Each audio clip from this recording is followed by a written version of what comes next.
जमाना सज्ज आणि गाड्या सुटल्या।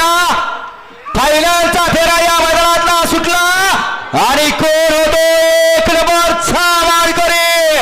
लढत चालू आहे, सुंदर गाड्या आणि सुंदर गाड्यामध्ये सुंदर अशी लढत पर्याय हरणे हो आणि भव्य अतिशय सुंदर बऱ्याच विश्रांतीनंतर पळला मालकासाठी पळला आणि मालकाचं नाव अजरामर केलं।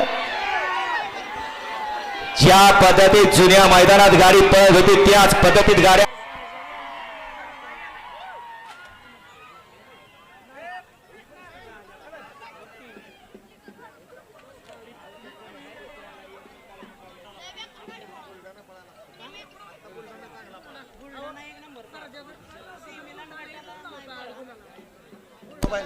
हा बघणारे प्रेक्षक